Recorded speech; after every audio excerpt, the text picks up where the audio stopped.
2 strikes. The pitch. Hey, Cubs win the division. Cubs win the division. Cubs win the division. Look at that scene on the field. Ladies and gentlemen, welcome the one and only Harry Carey.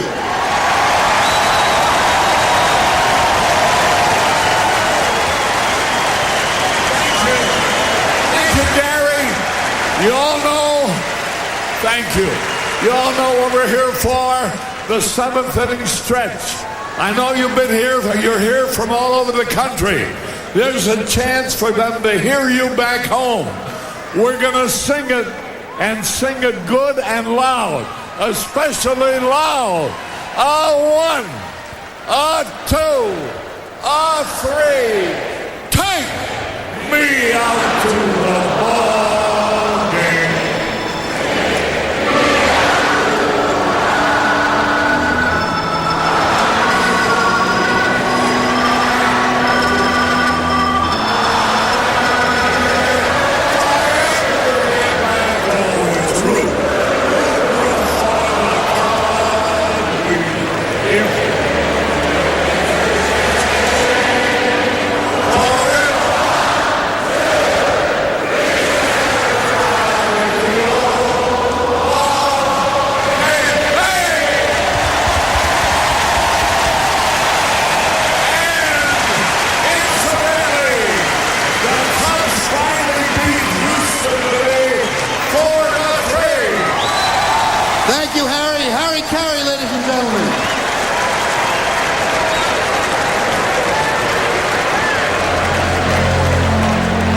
On the 8th of April, 2019, the Monday Morning Quarterback from WBRN Radio and on the Boston Red Network. And as we normally do on Monday morning, we remember our late broadcast partner, Jerry Pippin. Jerry has been out from behind the mic now 4 years. It doesn't seem like 4 years, but it is in fact 4 years, and we'll be rebroadcasting some of his productions soon here as we continue on. We're still working on a new workstation, getting some things over there, and we have an open source report which we will get out. We've been talking about that for over a month now, and part of our problem is we transition over from doing a political broadcast and economic broadcasts to doing hardware and software, and a little bit different type of a transition is involved there. But we'll be able to do that much more efficiently as we get the new workstations online and, of course, the new servers. Anyway, nonetheless, this broadcast is a very interesting one. We have E.J. Dionne, the conscience of the liberal sector of the Democratic Party. The verdict is out whether or not E.J. is a progressive in the 2019 sense. But nonetheless, and Hillary Clinton calls herself a progressive, the old liberal mantle was basically passed on by many to the neoliberal macker, which you would throw people like Bill Clinton, etc., people that talk about public-private partnerships, in that those partnerships favor the private and not the public. You'll hear a lot of that from DJ Trump and company also. We'll talk about him a bit here in terms of, quote-unquote, his campaign 2020, where he's going or not going in that. Kristen Nielsen, the Homeland Secretary, resigned, and of course in the untenable position. Her specialization was actually cybersecurity, but she was an aide to the general that was there at Kelly, and when he was head of Homeland Security, he was elevated to the White House. He had to leave the White House. Different policy point of views are there with DJ Trump. and now she has left. Evidently, old DJ criticized her severely for what's happening at the border. Now, the problem there with the border is this. The border in itself, a very long border, almost 2,000 miles, is not a focal point of American policy, neither domestic nor foreign policy, period. There are people that are entering the country, but they're entering the country following what we call protocol. Under the current immigration law, you can come to any outpost in the U.S., whether it's on the southern border or on the Canadian border, and simply ask for asylum. And then your claim is registered, and you go through a procedure. Now, some people have their documentation, some do not, but they give whatever identifiers that they have, and they are placed primarily in a queue. Now, there was a program where they could literally go back to Mexico and wait. That program's kind of expiring. Mexico's ability to handle the numbers that are coming is staggering, period. But this is a new glitch. What we have primarily is families and children coming, not adult males. Usually when you think of people crossing the border, particularly those that are crossing at various points that are not official points. And when you have almost 2,000 miles, that would be over 2,000 kilometers of a border, it's very easy to cross. And even with a wall, say a wall like what the Zionist state has up there is roughly over 15 feet high,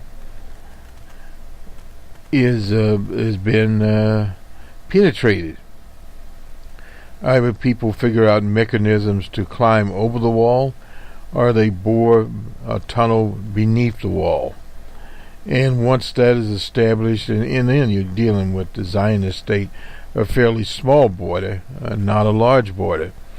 So if you bore under, even with sensors and those kinds of things in the wall, there are ways of defeating that. And also the wall itself, in areas where it actually is, they've been reinforcing some of the wall with basically razor wire that they are putting on top and around the wall, and putting replacement pieces in the wall.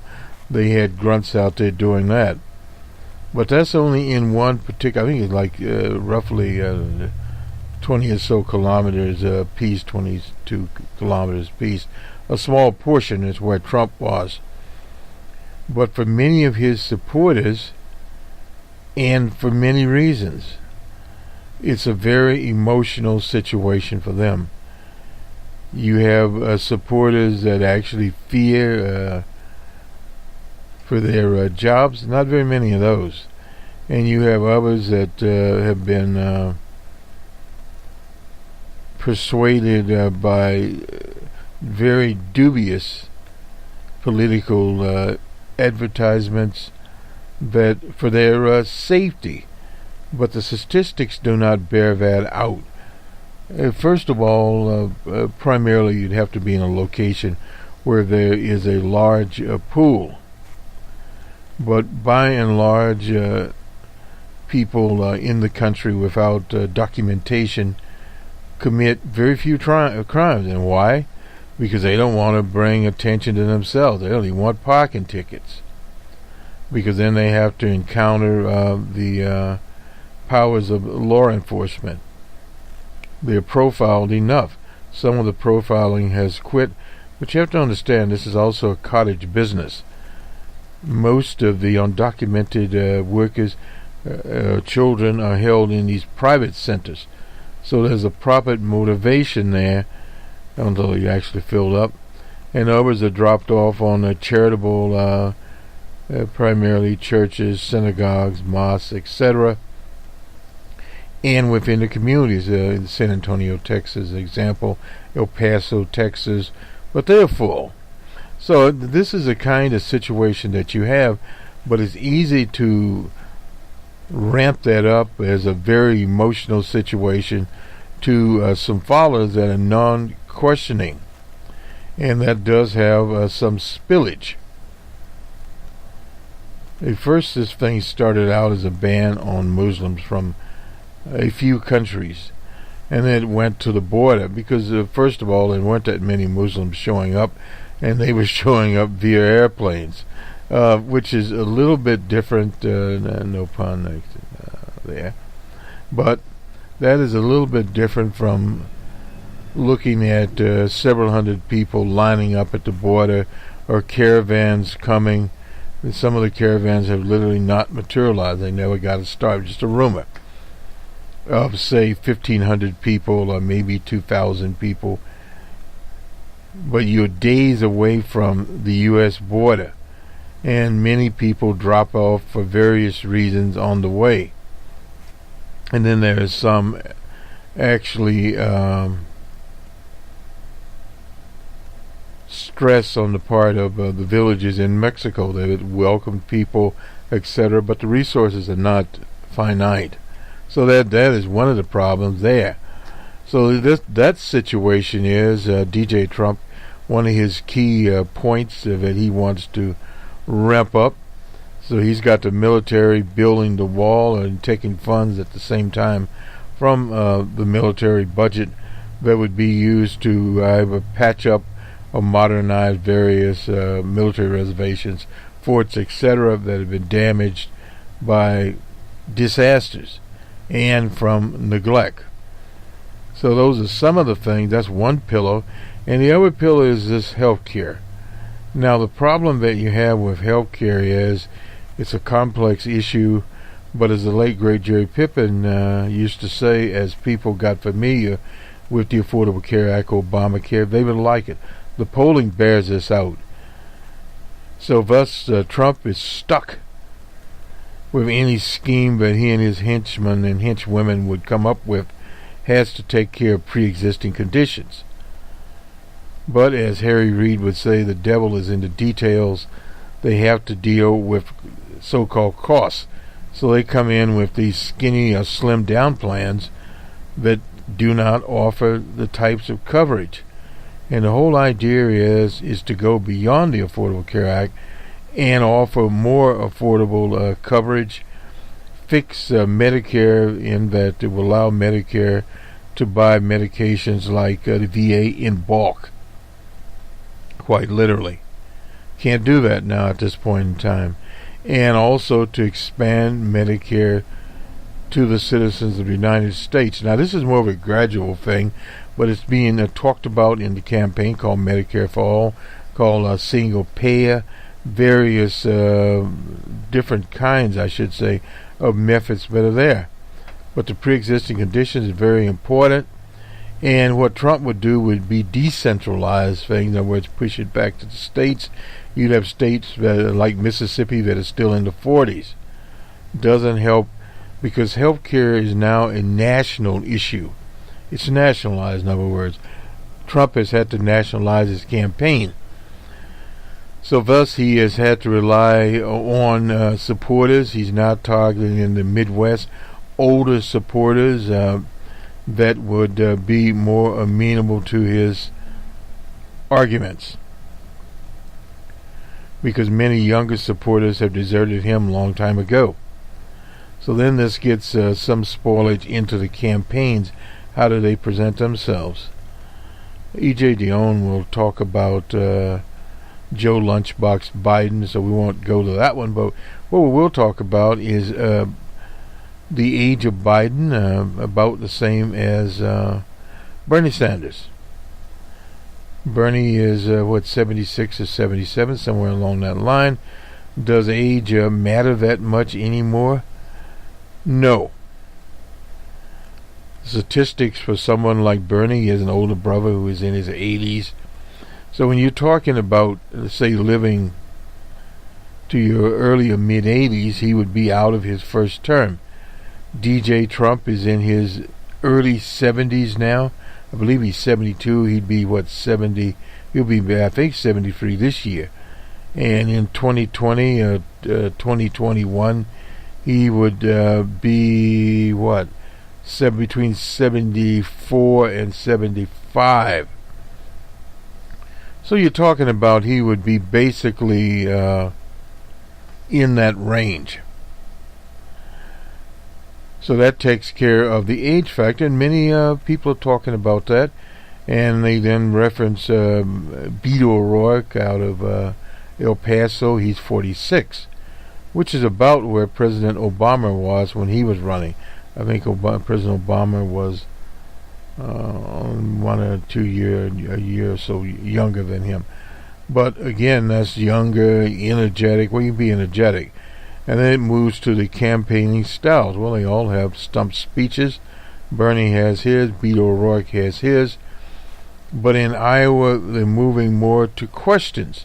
And one of Bernie's campaign functionaries said, well, we can only take one other question. And Bernie said no. That was after he was introduced by Nina Turner. That we'll take several questions. A very wise move. Questions. And what happens in these questions is, particularly as you move from town to town, many of the questions are going to be similar. So if you answer the questions, then the answers become part of your campaign stump question panel. Although different people are asking the question, and it's takes a little bit different type of structure, sentence structure that is. But it's basically about the same. So this is a very good move. You talk more about what your idea of policy. Now this gets to be a tricky situation. It always has been. Americans, by and large, are not policy wonks. I'm not myself. Know a little about policy, not a lot. I don't spend 15 hours a day watching CNN, MSNBC, and whatever else. Don't have a TV. But anyway, that doesn't really matter. We read these things. But what the policy is of a candidate running, unless you have very simplistic policies like build the wall, lock her up, the jingoistic type things are much easier to run. But most presidents don't try running that through 4 years. But that's all Trump has going for him, literally.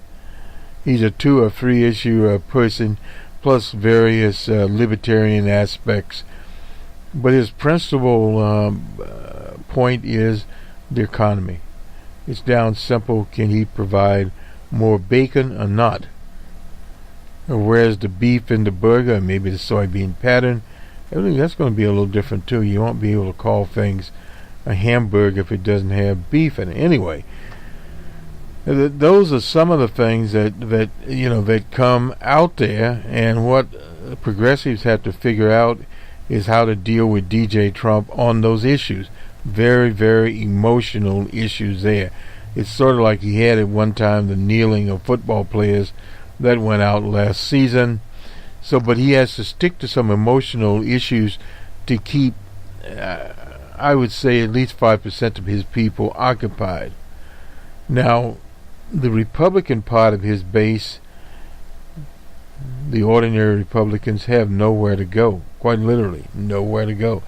Unless they run a candidate against him, then there'll be something going on there. So this is a situation that they're in. Is there any stability in the Trump administration? No. Homeland Security will be have a temporary person there. The Border Patrol will have a temporary person there. And then there's another temporary person at ICE. So all these people are just in a transition. And DJ Trump is in the duck, or the lame duck himself. So in other words, not a very stable situation, and is based just on emotional policy. At the same time, in Libya, General Attar is moving towards Tripoli, and Pompeo made a statement saying, the U.S. favors these lackeys that are in Tripoli that only control virtually Tripoli. So that situation is one, and now the Russian Federation is going to support General Attar. Saudi Arabia is there, the UAE, etc. There's a long list of people.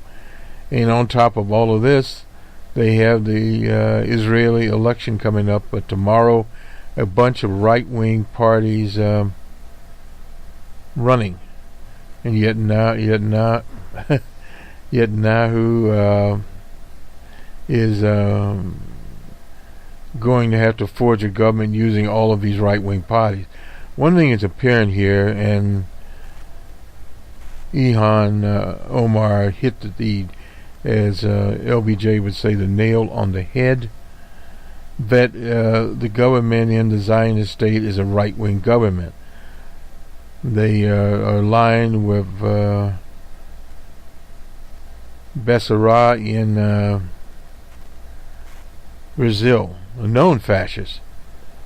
So as they move the Zionists towards a ultra-right state, they're butted up with these other nationalists who are actually fascists. So that's what you have. So how can the Zionists in this country defend something of that nature? They can't. Over the weekend, Trump spoke to a Zionist, a Jewish, a Republican organization. And a note here for people to adjust their models. But yes, DJ Trump is expected to get a greater share of the so-called Jewish vote than he did in 2016. That will be a fact. But unless where the concentrations actually are, they will be insignificant. Now, Florida is a different situation, but Florida is not, at least in our model, and we haven't heard candidates running there, other than they'll have a debate there, but that's the old hat type stuff. Doesn't really matter. And it hasn't mattered very much. I mean, when President Obama was running, the Florida delegate count was not in the delegate count. They were on the sideline. He did win Florida twice, but because of gangsterism and various other things in Florida, candidates just aren't putting the money there, and they're very wise to do that. So we pretty much had a round table going here with Beto O'Rourke, and this is what happens when you start clearing away the brush, has a signal that Netanyahu is a racist. And this has come into the campaign. Netanyahu a racist. UN has said long ago that Zionism is racist. And so the only thing we can have is these right-wingers running around here, right-wing Zionists, and from these right-wing Jewish organizations, calling people anti-Semitic. But it doesn't mean anything. All it means is you have a fascist calling somebody anti-Semitic. Go think about it. It goes back, Hitler was a fascist, right? Yeah, no doubt about it. And he was anti-Semitic. But these people are calling people anti-Semitic out there, and we had some fella from upstate New York that threatened to literally murder Omar, and he questioned her staff and said they were part of the Muslim Brotherhood. That's another big lie that they come out, these constant lying racist type Zionists. They come out with that, and it's for what it is. So he's charged with making terroristic threats. They're investigating him. But he just asked the staff, first of all, the Muslim Brotherhood, as far as I know, they are confined to Cairo.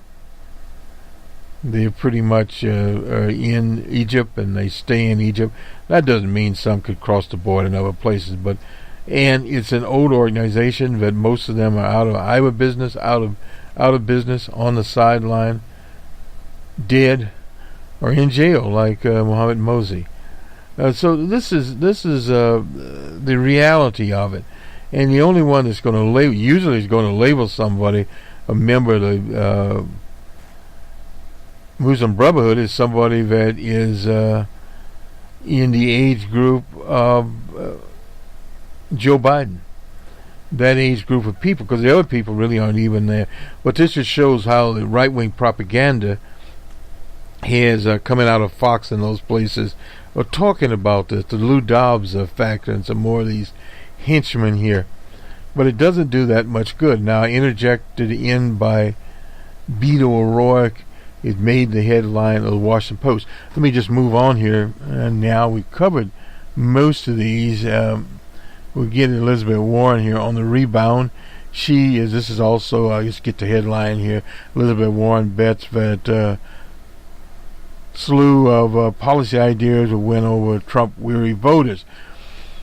Well, it'll be interesting if she pulls this off and the American people pay attention to so-called policy matters, because policy matters in the campaign or by a president is subject to what Congress does or doesn't do. But these are good ideas. Build 3 million homes and apartments, eliminating some of the housing shortage. This should have been done years ago, and had it been done years ago, you could have been building 300,000 to 400,000 a year, and it would have been solved.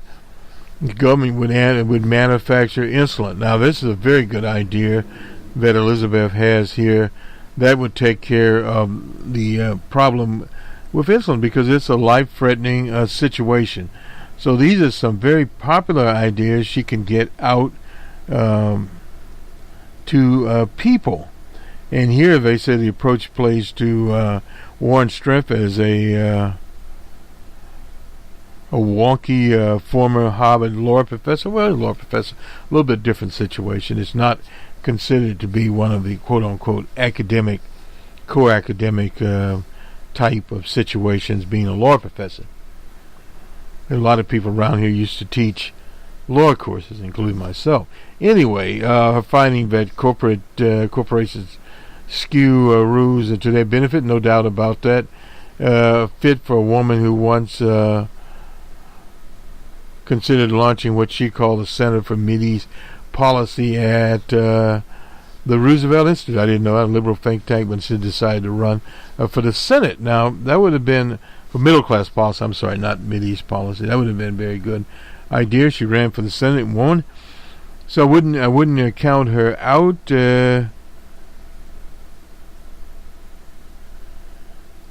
Period. In Iowa, some guy named J.D. Shorten, he was a congressional candidate against the known racist Steve King, as he warmed up the crowd of about 250 people to Liz Warren. So all these people are coming out here, whether it be Beto O'Rourke, so-called policy ideas, period.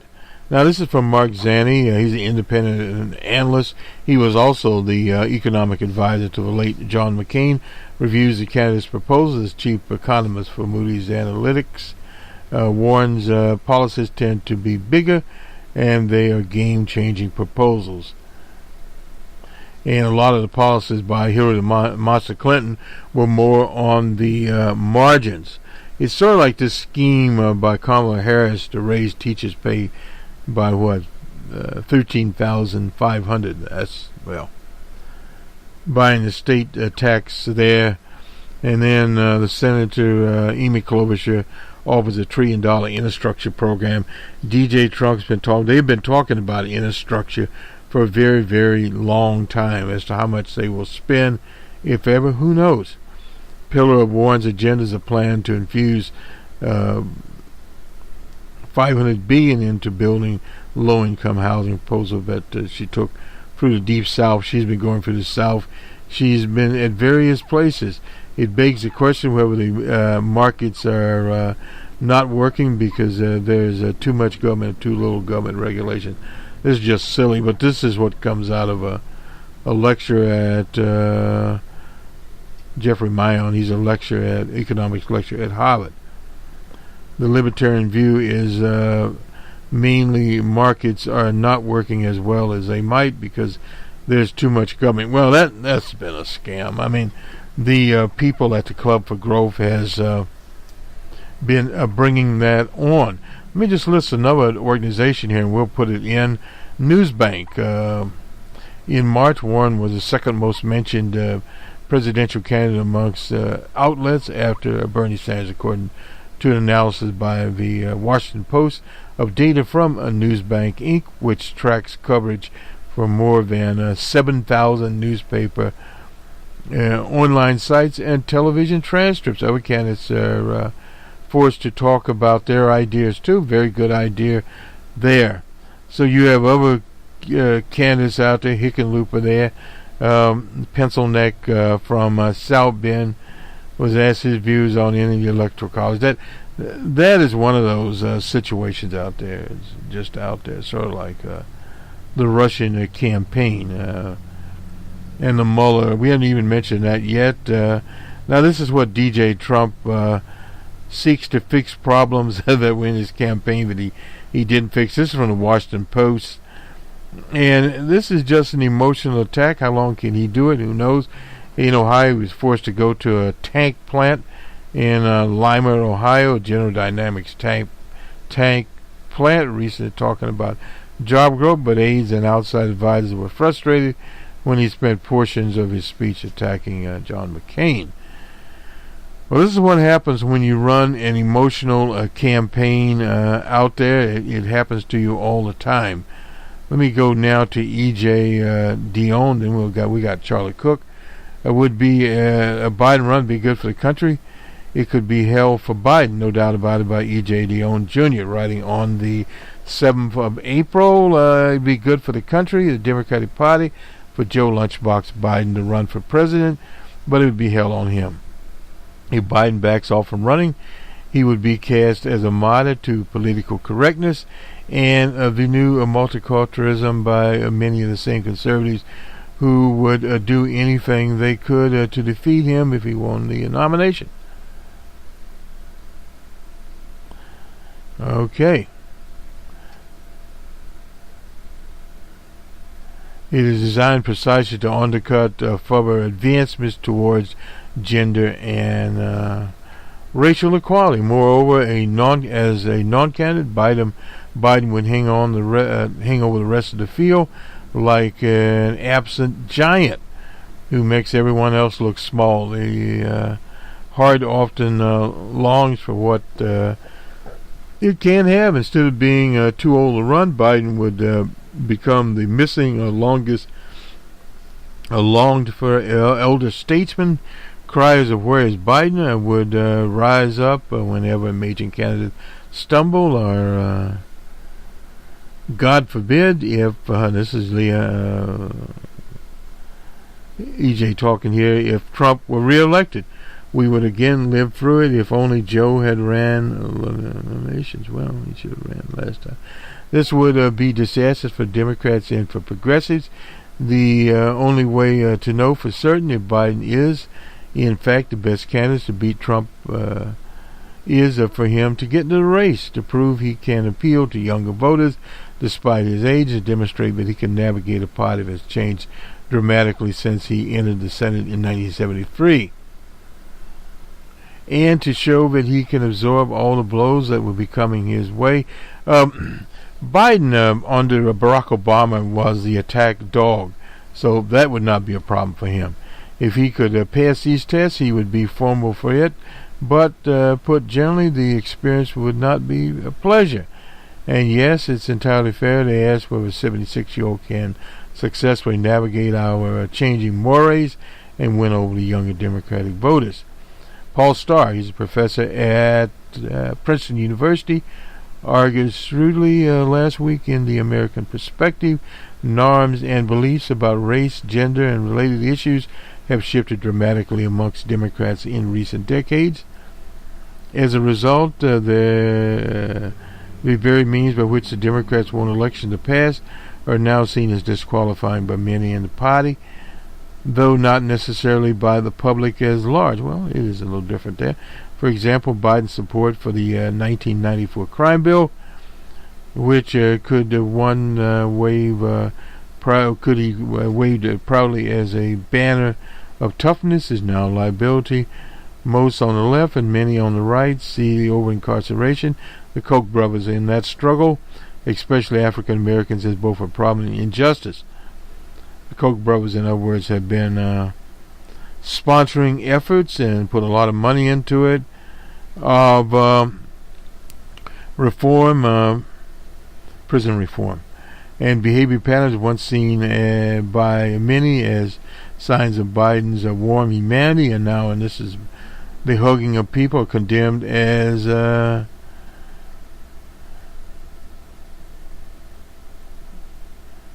handness or worse. These complaints are not new. The women are less willing even to stay silent about behavior most of them disliked in the first place. Like last week, he released a video, and that was an interesting situation. Then he made a joke. Well, for how many Americans, particularly young Americans, they don't remember Anita Hill. They didn't remember her 2 weeks later anyway. And in June of 2008, I made a case for Biden as Barack Obama's running mate. I argued that he was a happy warrior who would reinforce President Obama's upbeat appeal. He was a Catholic from blue-collar world, son of Stratton, Pennsylvania, and would strengthen President Obama's constituents where he needed help. Well, no doubt about that. Since opinion writers often get things very wrong, I'm grateful that subsequent events ratified my instincts.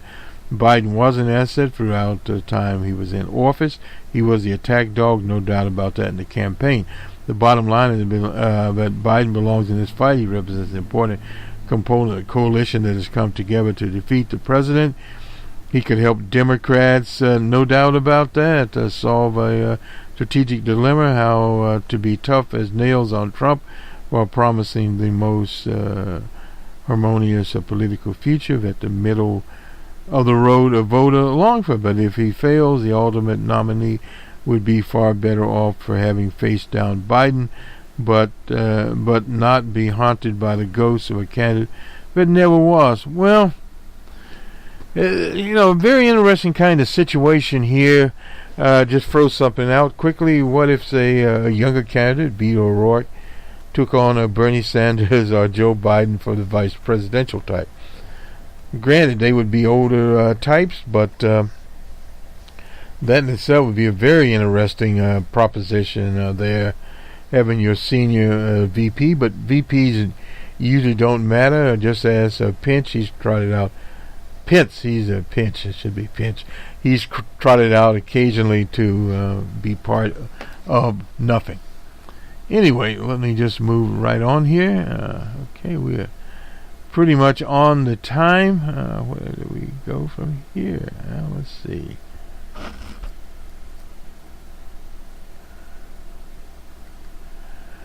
To Charlie Cook. And then we'll go to the sports after this. Is Mr. Cook is writing on the 5th of April in his Cook Report and the National Journal, no doubt.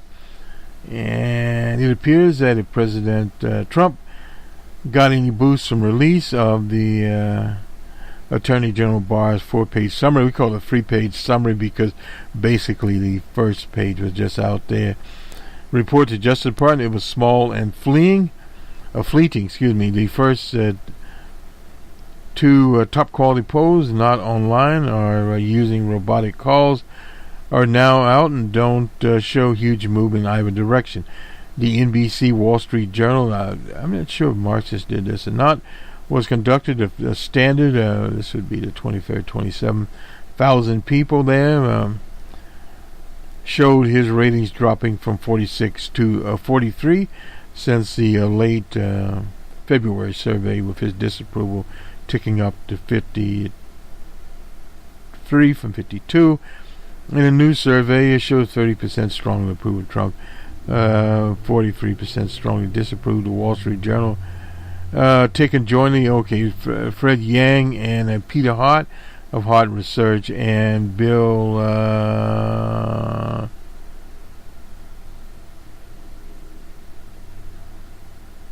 and Tough.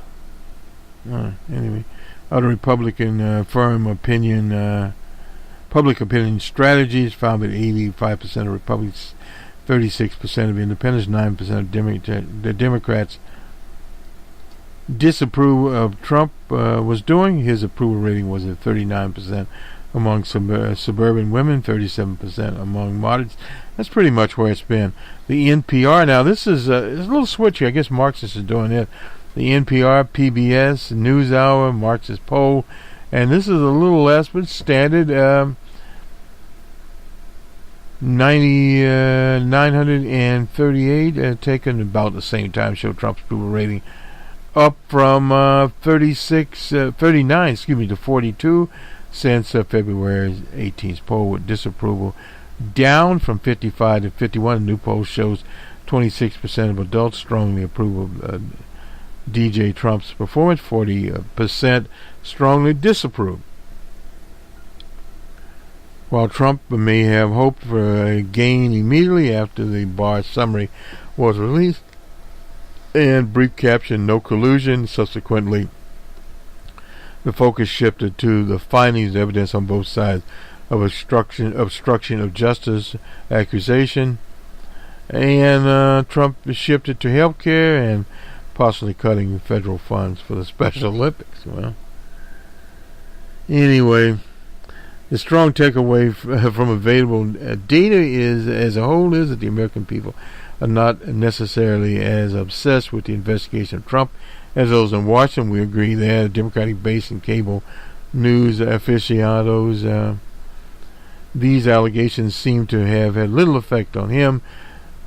Those who disapprove of him do so based on style and substance, not scandal. And it's easy in Washington and the ideological base of the parties to see the world through our own prisons. Little thing there, he's using science. Hadn't seen one of those in a long time. Little glass object. Anyway, sometimes forgetting that the vast number of people live between those two bases and tend to pay less attention to news in general and politics in particular. To that extent, they focus on politics, if at all, is late and just before an election. They tend to see things in terms of how they affect their families and daily lives. Many are quite cynical about politics and often assume the worst, and politicians are scoundrels, which they're right about that one. And for Republicans and Trump backers, any hope that release's summary would put the whole matter to rest has been dashed, as our expectations that the president would use this as an opportunity to hit the restart button to stop stepping on good news and pivoting back to his base, the expense of persuading us swing voters. The NBC Wall Street Journal asked regular voters if they would be enthusiastic, comfortable, and have some reservations or be very uncomfortable about Trump running for president. 26% said they were enthusiastic, 14% said they were comfortable, and a total of 40%, 9 had reservations, 50% were very uncomfortable. The president reminds me of a guy who sat down at a poker table for the first time, drew an inside straight, and believed it was a result of skill and easily replicated, rather than keeping the focus on the news from the summary, the Barr summary, that is, that Mueller did not find coordination between the Trump campaign and Russian operatives. The president tweeted the Republican Party will become the party of health care, predicting the Republican Senate would offer a new plan. They never did. This would be news to the leader McConnell, who had spent considerably more time at the table in the game than Trump. No doubt McConnell appreciated that the Democrats successfully used health care, particularly the coverage of those with pre-existing conditions we talked about earlier, in the midterm.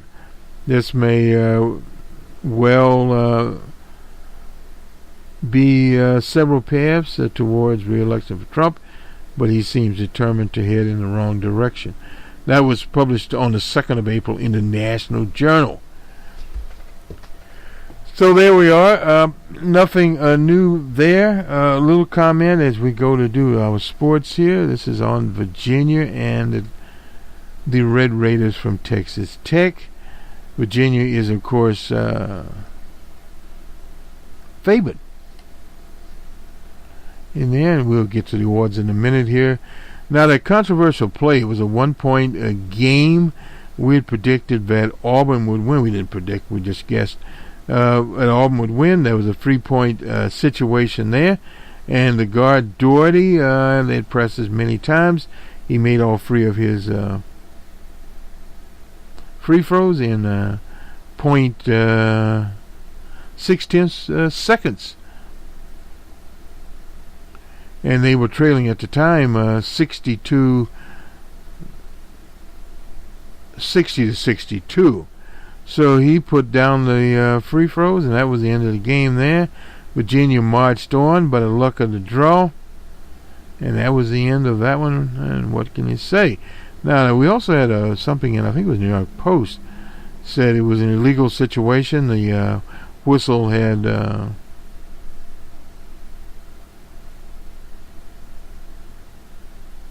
sounded.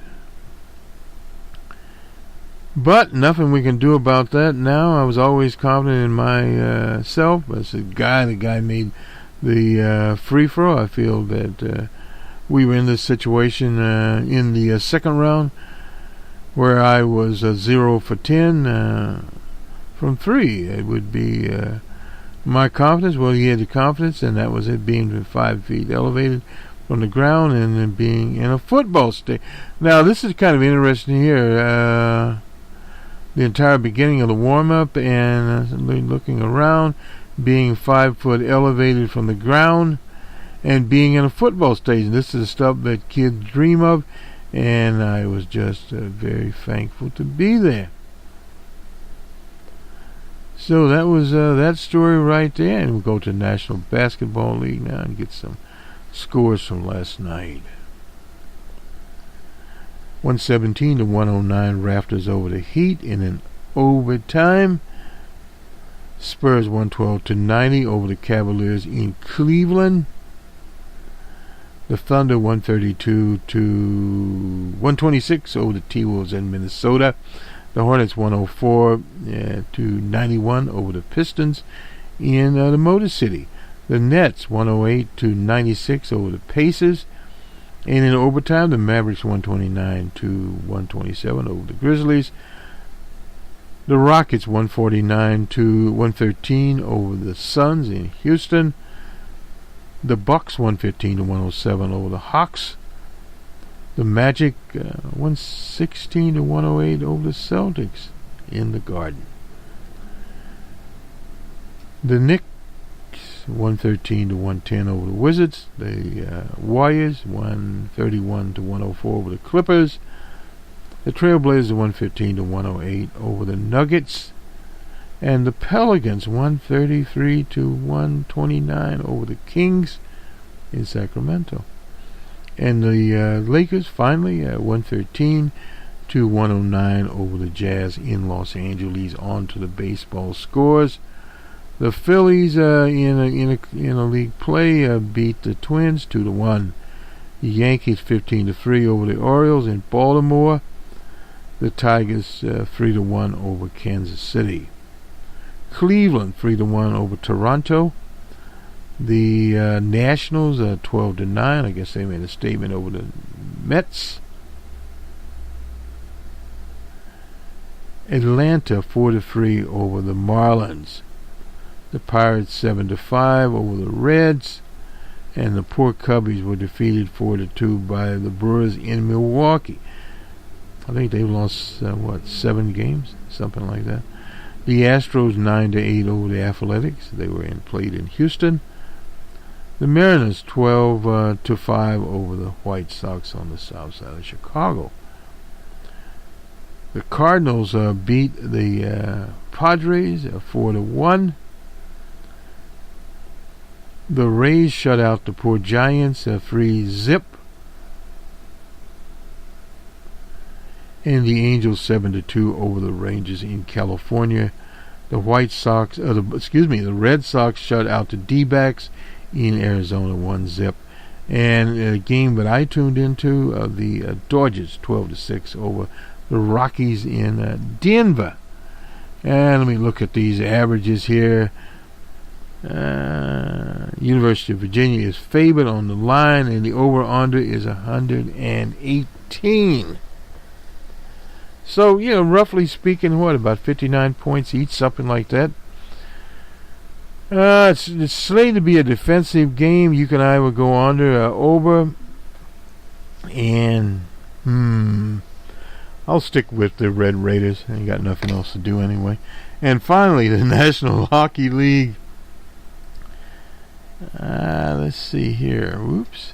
What's going on here? Not sure.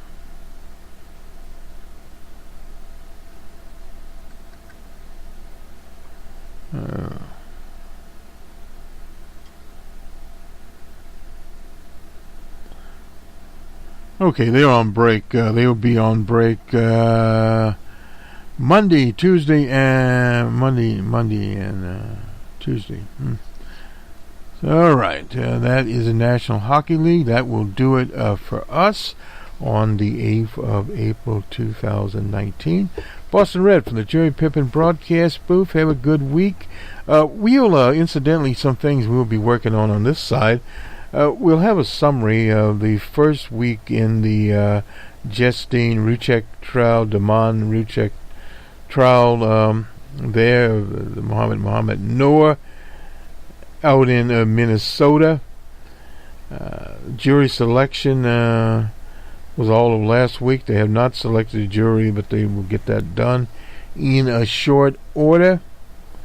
Various motions were presented. One was to do some 3D work. That was by the Minnesota Criminal Apprehension People, state police. And it was rejected by the trial judge Quinson. Quinson. Anyway, and also we're going to show some of the photos there. News organizations have sued. The Australian press is on duty, which they should be. And it's still terribly limited for people to appear at the trial. There's some overflow there. And from what the pool is so far, overwhelmingly older adults. Who does that favor? We'll talk about that. And people of color, I think there are only 5 in the pool at this point in time. And 4 of them are foreign born. Doesn't say very much there.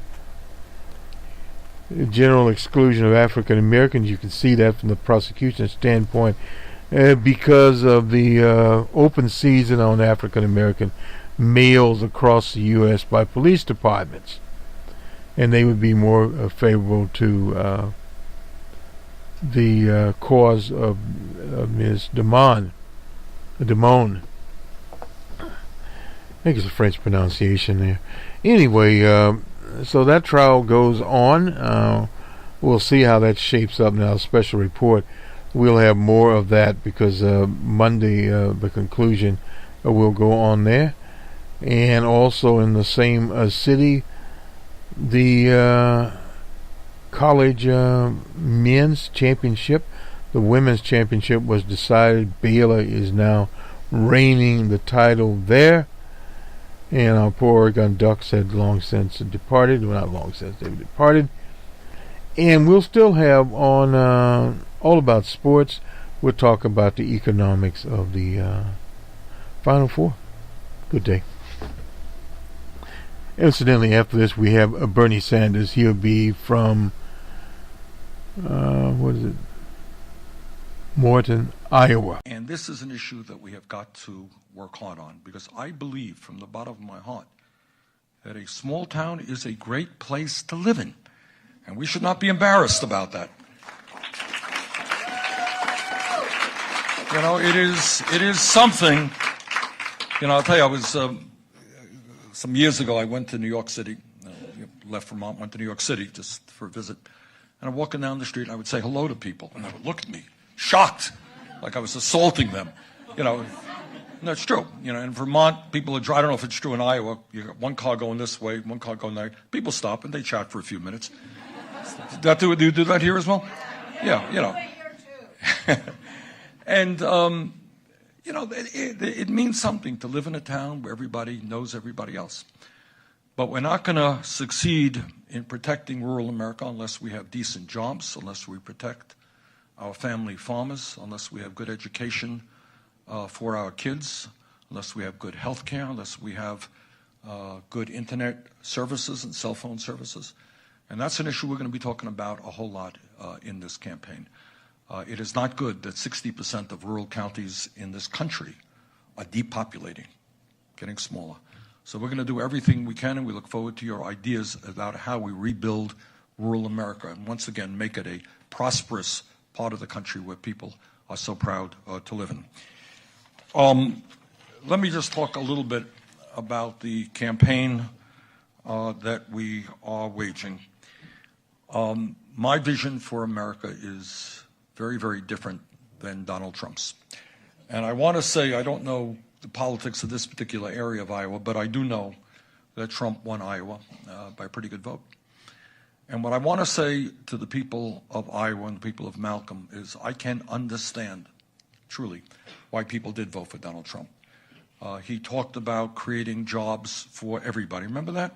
He said, if you elect me president, I'm going to create jobs.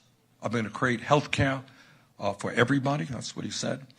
He said that he was a different type of Republican, that he was not going to cut Medicare or Medicaid. He said that he was going to bring forth tax reform that would not benefit the wealthy, but would benefit working families and the middle class. And what I simply want to say is that on all of those issues and many others, Trump was not telling the truth. The fact is, he has not brought forth a plan to provide health care to everybody.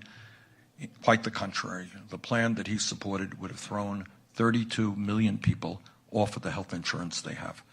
And that is just a terrible thing. We got a dysfunctional healthcare system to begin with. And what happens to people who are thrown off the healthcare that they currently have? People who are struggling with cancer, heart disease, who just need to go to the doctor. Trump said that he would not cut Medicare and Medicaid. All of you should know. The ranking member of the Budget Committee, so I know a little bit about it.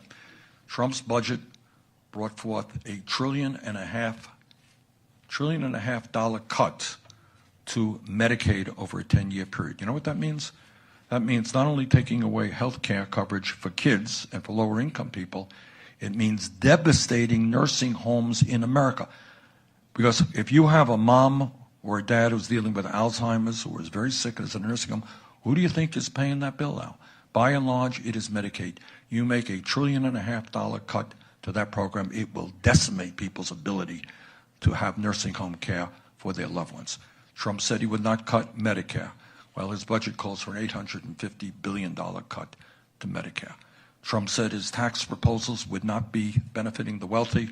83% of the tax breaks are going to the top 1%. So he simply did not tell the people the truth. And whatever you may also say about Donald Trump, and whether you agree with him, whether you don't agree with him, I think it is not a healthy thing for this country that we have a president who is a pathological liar, who lies all of the time.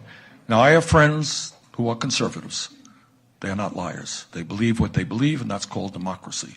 But when you have a president who every single day says one absurd or dishonest thing after another, that's not really what we need in the highest levels of government. Just give you one example. Some of you may have heard that just the other day, Donald Trump announced that wind turbines cause cancer. Now, so we were a little bit nervous about coming back to Iowa. You got all these wind turbines all over the place. But, I mean, that's just where he gets these ideas, God only knows. But, and I would hope that people appreciate whether you are conservative, whether you're progressive. You need somebody with a little bit of integrity and honesty in the White House who tells people the truth.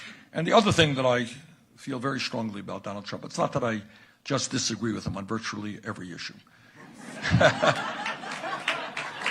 That's not the real problem here. But I'll tell you what the real problem is, and Nina Turner touched on this.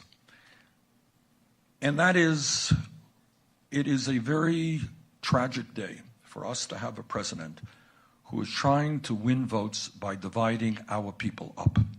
Okay? Now, we can disagree on health care, and you can disagree on tax reform, whatever it may be. But the function of the President of the United States, it seems to me an integral part of the job, is to bring our people together. We are one nation. Whether you're black or whether you're white or you're Latino or you're Native American, you're Asian American, whether you're gay or you're straight, you were born in this country, you're an immigrant. That's what a president does. We bring people together, not divide them up. And I will promise you that our campaign and our administration will be doing exactly the opposite of what Trump is doing. He wants to divide us up. We are going to bring our people together.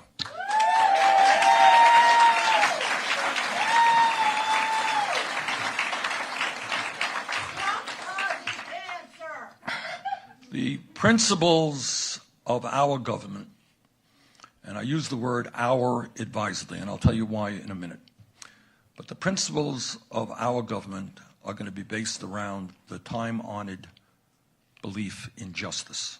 Justice. That means economic justice. That means social justice. That means racial justice.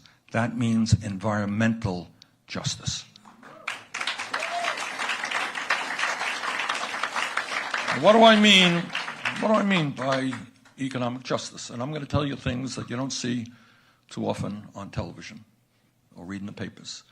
Today in America, we have more income and wealth inequality than almost any major country on earth, and it is worse now than it was since the 1920s, okay? Listen to this. You got 3 wealthy families in America that now own more wealth than the bottom half of American society.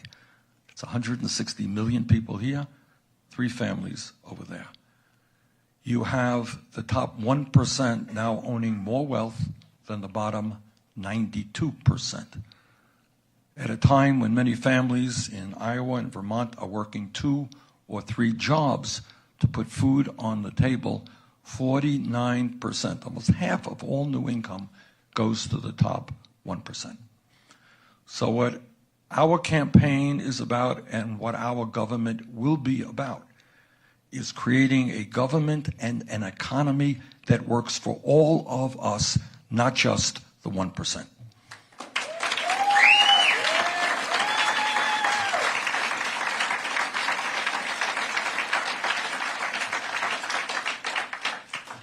And what we are going to focus on also is that in the wealthiest country in the history of the world, our kids should not be having a lower standard of living than their parents.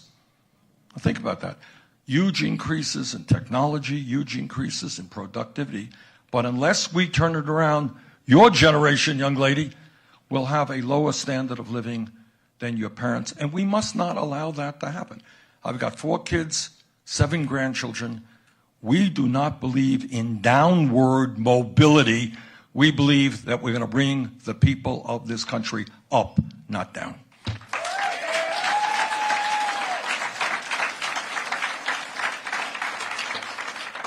But it is not only an unfair economy that we have to address, we also have to deal with a corrupt political system.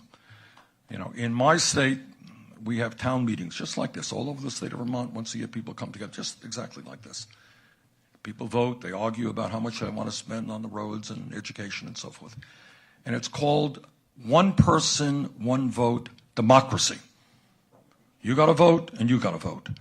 Where we are right now is you got to vote, but the Koch brothers and other billionaires are able to spend hundreds of millions of dollars on an election.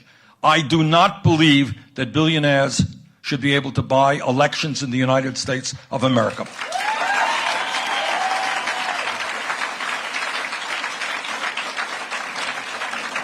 And that is why together we're going to overturn this disastrous Citizens United Supreme Court decision.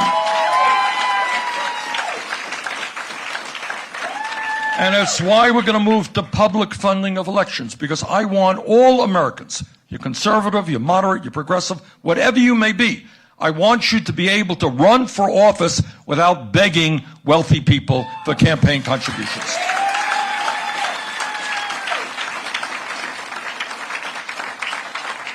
And when we talk about democracy, there's something else that I feel very strongly about, which is going on right now. And that is that you have cowardly, Republican, governors who are working overtime to suppress the vote. Now you stop and you think, all right? If you run for office, you run for office, and I've done it many, many times in Vermont, because you believe in something. Here are my ideas. I hope you'll support them. I'm going to try to convince you to vote for me. Somebody else disagrees with me, they'll make their case. But the idea that you have Republican governors all over this country who are so cowardly that they cannot defend their ideas, and that the only way they can win elections is by keeping people from voting who might vote against them. And I say to those cowards, and I say this from the bottom of my heart, if you think you can't win a free and fair election, get out of politics and get a new job.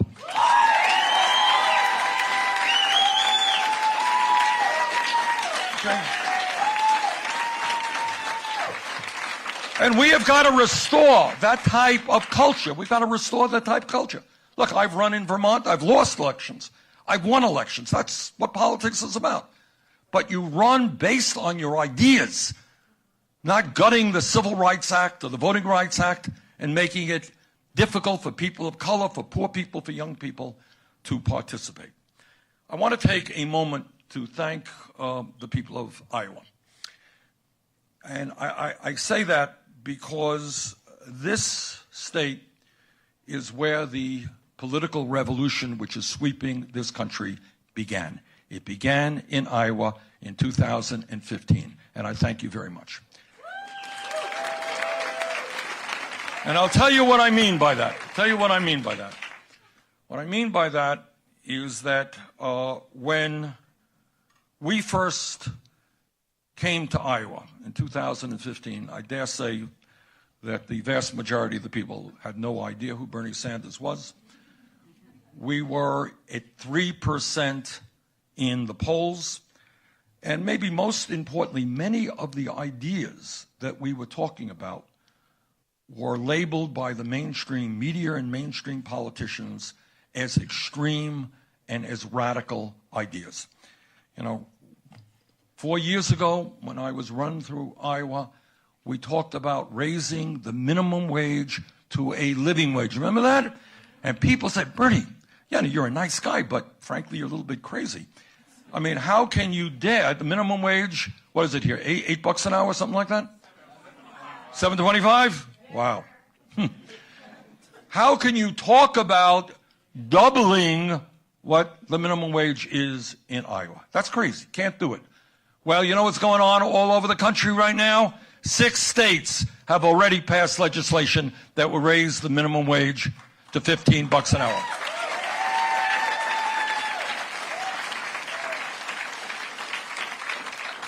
And I have talked to too many Iowans who are trying to get by on $8, $9, $10 an hour. And you know what? You can't get by on $8, $9, or $10 an hour.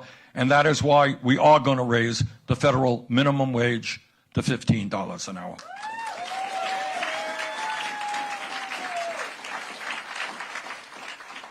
Four years ago, I said that at a time when our infrastructure, that's our roads and our bridges, our wastewater plants, our water system, our rail system, our airports, in many cases are falling about, we can create up to 15 million jobs rebuilding our infrastructure.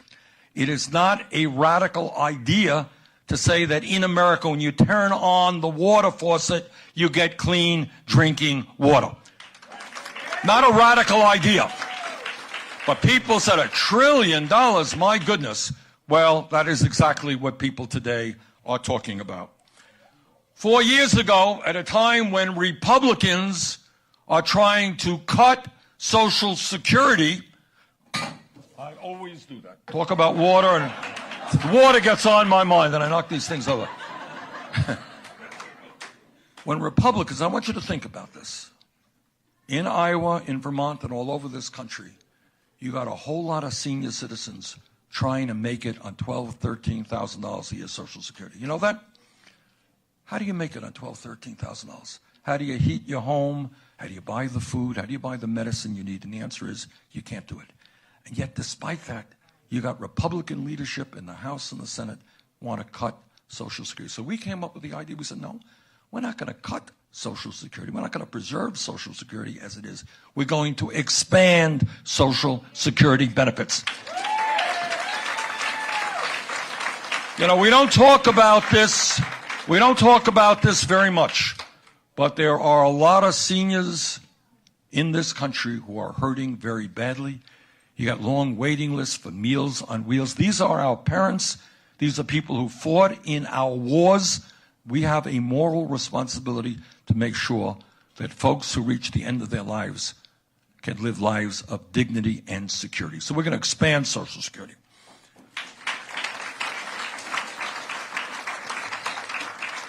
Four years ago, I was in a national debate. It was televised.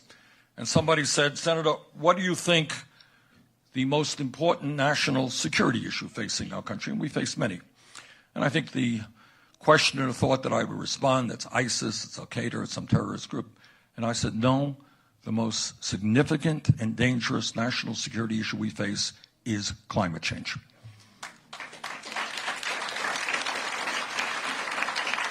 Well, 4 years ago, that seemed to be a radical idea. Not anymore, because we have the leading scientists in the world now telling us that if we do not move aggressively to transform our energy system away from fossil fuel and move to energy efficiency and sustainable energy, the harm that will be done to this country and this planet is irreparable.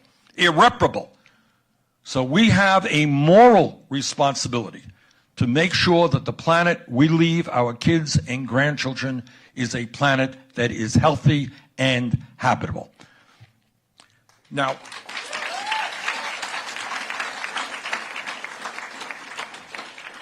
four years ago, before it was fashionable, we talked about a broken criminal justice system. And we said maybe there's something wrong when in the greatest country on earth we have more people in jail than any other country, disproportionately African American, Latino, and Native American. 4 years ago, we talked about a broken immigration system in which 10 million people are undocumented and living in fear. And the fact is that we need to move toward comprehensive immigration reform and a path towards citizenship. 4 years ago, we came up with a radical idea, my God, that maybe candidates should run for president and not be dependent on super PACs funded by billionaires. Whoa. That was a very radical idea. And 4 years ago, we said maybe there is something wrong in the Democratic primary when you had one candidate, Secretary Clinton, 4 years ago, getting 500 superdelegate votes before the first ballot was cast here in Iowa. Maybe there's something wrong with that idea.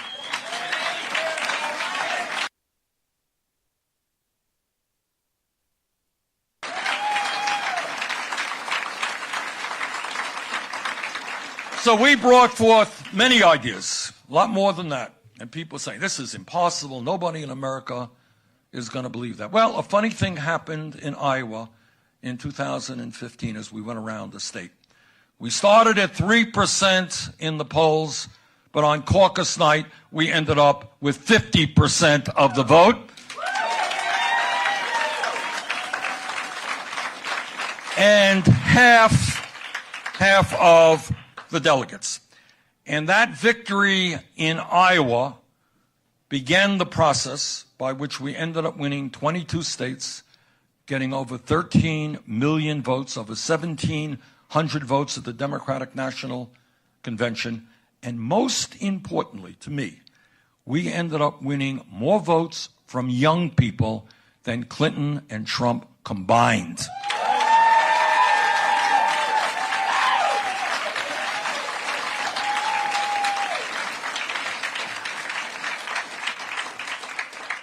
So what Iowa did 4 years ago is she said, you know, health care for all, living wages, protecting the environment, fighting climate change. These aren't radical ideas. These are exactly the ideas that we need to implement in the United States of America. That is the role that Iowa played, and I thank you very much for what you did.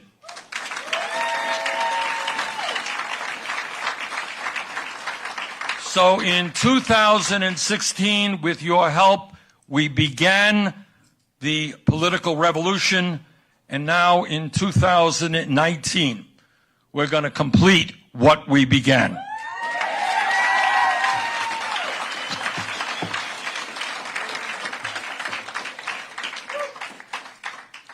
This evening here in Malcolm, I say to the private insurance companies that whether they like it or not, the United States is going to join every other major country on earth and guarantee health care to all people as a right, not a privilege.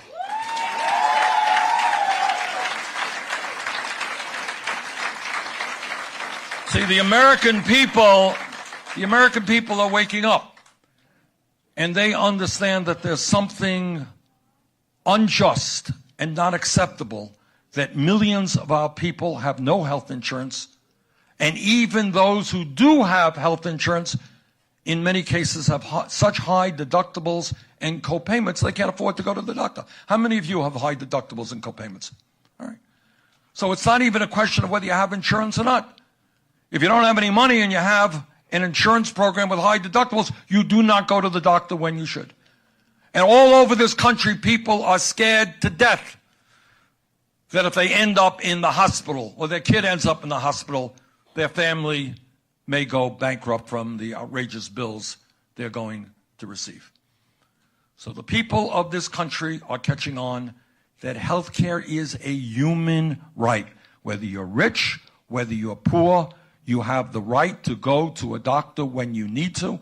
You have the right to come out of a hospital without worrying about what's going to happen financially to your families. And people also understand that there is something very wrong in our dysfunctional system when we are spending twice as much per capita on health care as do the people of any other nation. Do you all know that? You know, it's one thing, you want to buy a cheap car, you buy a cheap car. But you don't expect it to be doing great. We're spending twice as much as any other country, and yet our life expectancy is going down.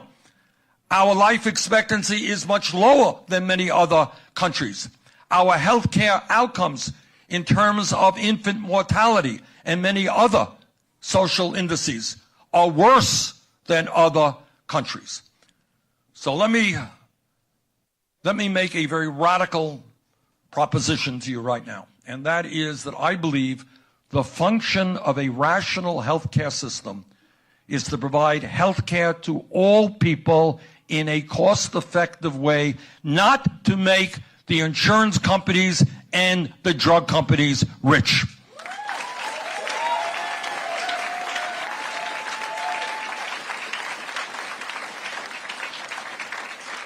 And when we talk about healthcare, we cannot fail to talk about the incredible greed of the pharmaceutical industry.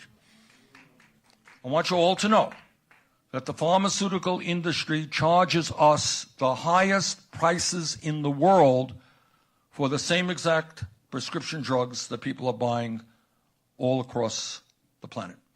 Here's the story. Back in 1999, I took a busload of Vermonters up to Montreal, Canada. It was about a 50-mile trip from northern Vermont. And the people on the bus were mostly working-class women who were struggling with breast cancer. Now, we had arranged this whole trip, and we went to a pharmacy in Montreal. Women walked into that pharmacy to get the medicine they needed. One of the drugs was called tamoxifen, which is a widely prescribed breast cancer drug. They paid, this is back in 1999, they paid 1/10 of the price for the same exact medicine they were buying in the United States. And what we see today as a result of that trip, other members of Congress made that trip, millions of people today are buying medicine from abroad. We should not have to go to Canada or to the UK to buy our medicine. And we are going to tell the pharmaceutical industry that they're going to lower their prices by 50%, which is what the rest of the world is paying. We're tired of being ripped off.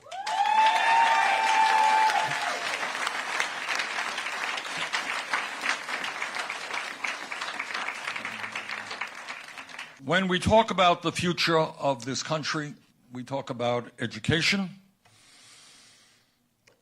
And when we talk about education, we are talking about children from 0 to 4 who deserve quality childcare. What psychologists will tell you, and what I think we all instinctively understand, the most important years of a human being's life are 0 to 4. That's when we develop intellectually, that's when we develop emotionally. And yet we have throughout this country a child care system which is absolutely dysfunctional. People cannot afford to send their kids to quality child care. It is not a radical idea to say we have got to invest in our children, in our working families, and provide quality child care to every working family in this country. And we're going to do that. It is not a radical idea to say that in a highly competitive global economy that we want to have the best educated workforce in the world. Now, 50 or 60 years ago in America, you can get a high school degree, you can go out and get a pretty good job. Well, to a large degree, that world has changed. Technology has changed, the economy has changed. People need higher education if they're going to make it into the middle class. So I believe two things. Number one, we must make public colleges and universities tuition free.